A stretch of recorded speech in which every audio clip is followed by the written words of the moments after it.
She had to relive all the moment about being raped. It was very raw, actually, and quite unusual in those days, I think, to have something so candid on screen. Look at Wolford's Just What Were You Thinking haircuts. Hair is the thing that dates EastEnders. Because they've had some of the worst haircuts and the most memorable haircuts you've ever seen. So here are our favourite 5 which made the chop. She always took 2 bottles into the shower. There again, she always took 2 bottles everywhere. It's Angie Watts. You have to think about the ego of a woman who would have a dog with exactly the same hairstyle as her. And number 4, it's EastEnders' honorary woman, Nigel, who must have fallen into a vat of perming lotion as a child. I can't remember what he looked like. Well, he had curly hair, mad shirts and mad ties. Big curly hair. Nothing wrong with curly hair, just by the by. At 3, because occasionally I'm not worth it, it's Cindy. There were some serious palm trees coming out of my head. And I used to have these terrible fringes.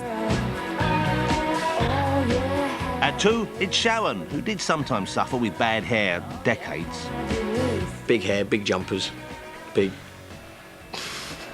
When she first started, she was a sort of like girl next door with her hair also tousled and up and a mess. And now she's this Veronica Lake, so reincarnation.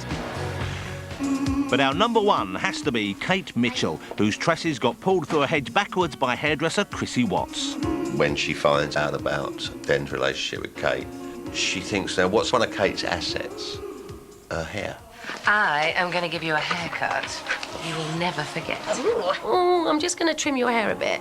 You go, oh, yeah, it's all right, trim it. Where are you going on holiday? Here you got a new boyfriend. Chat, chat, chat, snip, snip, snip. Oh, my God, what have you done? That she can do damage with a pair of scissors. Take a look, Kate. Take a look at your best feature. I remember, Shane. I don't think he quite knew what a yuppie was, but he knew he wanted to be one. Well, it's the yuppies and the trendies, I'm after, isn't it? He did always wear suits, didn't he? And he always had a briefcase. Oh, shut up. He's got these delusions of grandeur and these great pretensions, but they just never quite worked. Fresh-faced young Beely boy had greater ambitions than his dad's fruit and veg stall. The fledgling tycoon started his first business and married his dream girl. She seduced him, really, completely, and Ussie seduced him, and he fell for her. He gave her a home, and she chucked that all away and threw that back in his face, and he's never really got over that. You do love me, don't you? With his heart broke before his voice dropped, Ian turned for solace to his first love, money.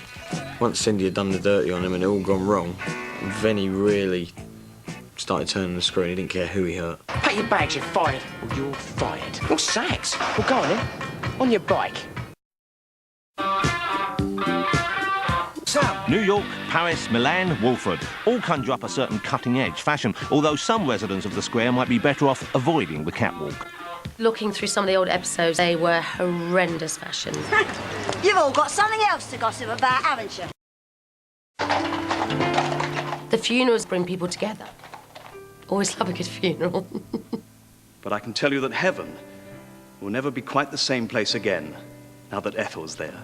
To Ethel. Ethel.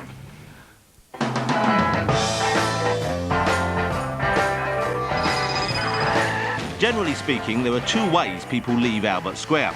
If you really annoyed the scriptwriters, in a coffin. If there's a chance they want you back, in a cab.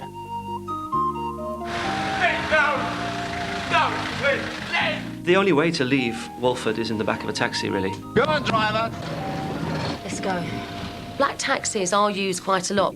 Going off in a taxi and going, you know, those sort of looks, those longing looks. There's a character for everybody. As long as they keep doing that, I think they'll probably survive for another 20 years.